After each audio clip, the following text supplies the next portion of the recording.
Сәлем достар, менің есімім Салтанат. Менің каналыма қош келдіңіздер. Менің каналыма тіркелмеген болсаңыздар тіркеліп, қазақша контентті қолдап кетіңіздер. Каналымды достарыңызбен бөлісуді ұмытпаңыздар. Ал бүгін қазақтың ұлттық тағамы жайма деген тамақты жасайтын боламыз. Ол үшін бізге керегі 2 пиязымызды турап аламыз.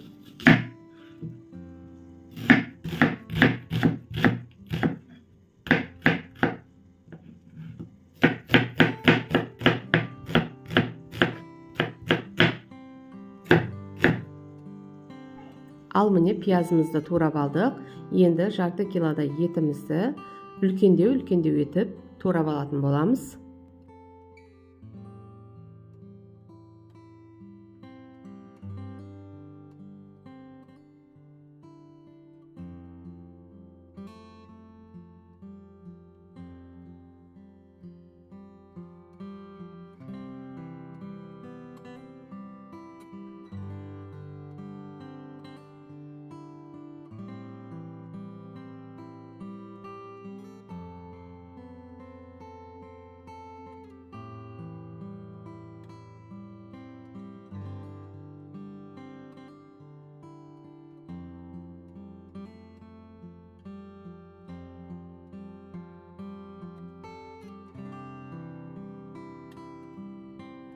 Ал енді жарты килодай помидорларымызды да үлкендеу етіп турап аламыз.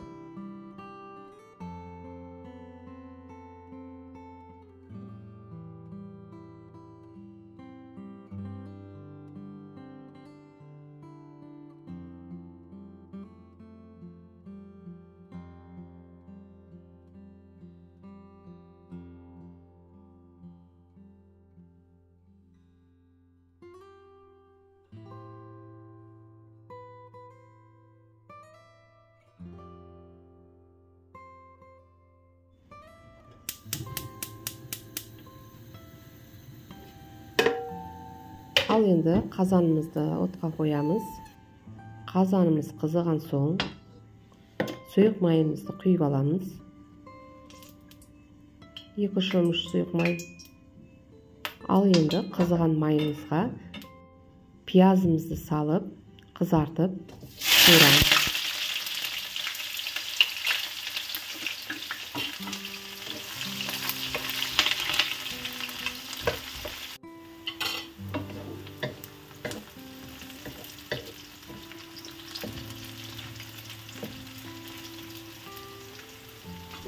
Ал енді жаңағы турап алған етімізді салып, тағы да қуыратын боламыз.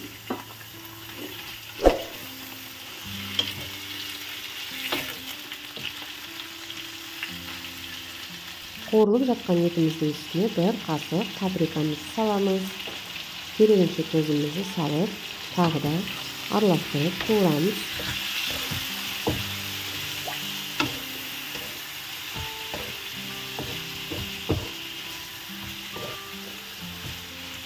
Ал енді үстіне чесногымызды турап, тағы да араластырамыз.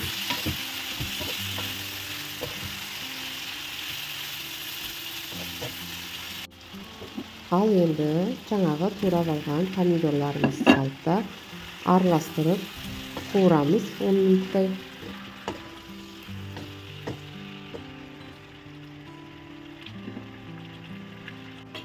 Ал енді бетін жауып 10 минутқа қуырамыз. Енді біз қамырыны илеп алатын боламыз. 1 жұмыртқа, тұзымызды салып, 50 грамм суымызды салып, жақсылап араластырып, қамыр илейтін боламыз. Ұнымызды салып.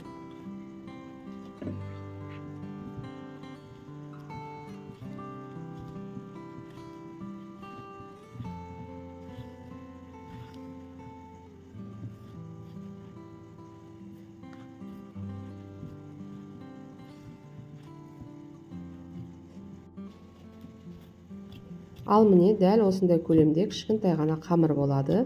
Қамырымызды 15-20 минутқа демалтырып аламыз.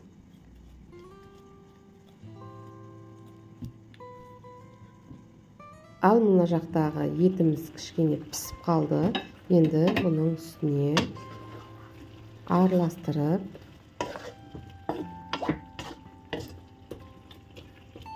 %50 gramday kapustamızды турап саламыз. Барлығын араластырып, жақсылап қақпағын жауып 20 минутқа демдеп баяу отта пісіреміз. Ал енді тағы да бір араластырып, қара бұрышымызды саламыз.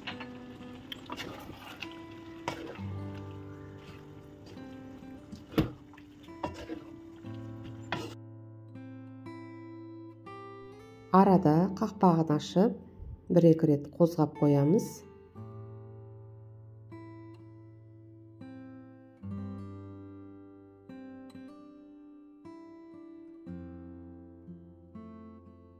Қамырымыз демалып алды, тынып, енді жаюға ыңғайлы қамырды жұқалау етіп жаятын боламыз.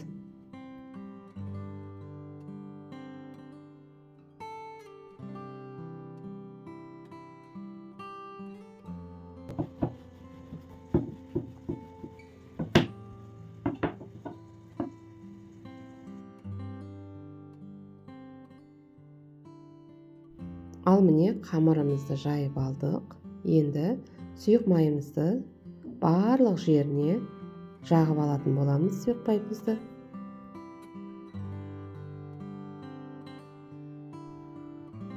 Сұйық майымызды жағып алдым. Мен енді укропты майдалап турап үстіне сеуіп шықтым.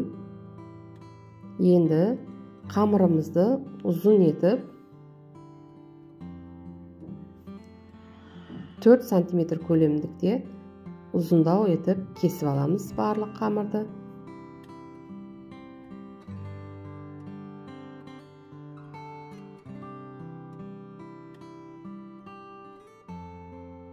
Ал қамырларды ұзынынан кесіп алдық. Енді енінен кесеміз. Сонда ромбик болып шығатын болады. Енінен кескенде де 4-5 см аралығында кесіп аламыз. Міне дәл осындай болып шығады. Енді міне қамырларды дәл видеодағыдай етіп, дәл осылай орап шығасыздар. Міне видеодағыдай етіп, барлық қамырды дәл осындай орап алатын боламын мен.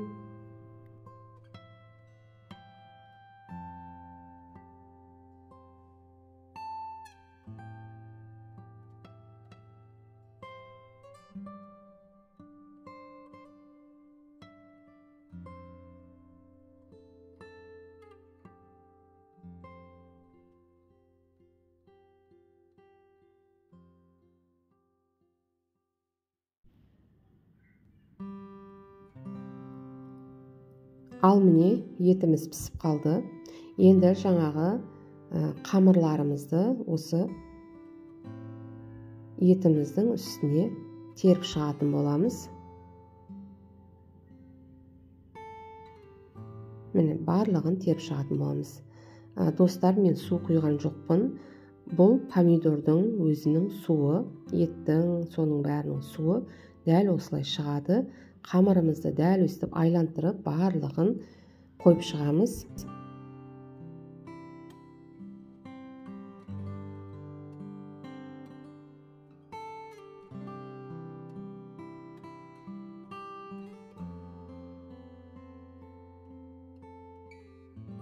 Ал міне достар, барлығын теріп қойып шықтым. Енді қақпағын жауып 15-20 минутқа баяу отта пісіріп алатын боламыз. Арадан уақытымыз өтті. Міне барлығы пісіп шықты. Енді үстіндегі қамырларын біртіндеп алып аламыз.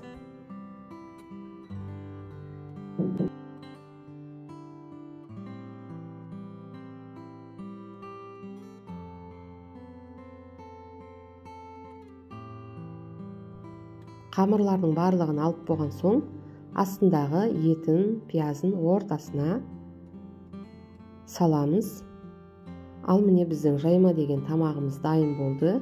Үйде жасап көріңіздер, өте дәмді, керемет тағам. Менімен бірге видеоның соңына дейін қарағандарыңыз үшін рахмет. Баршаңызға ас болсын. Менің каналымдағы неше түрлі рецепттер бар.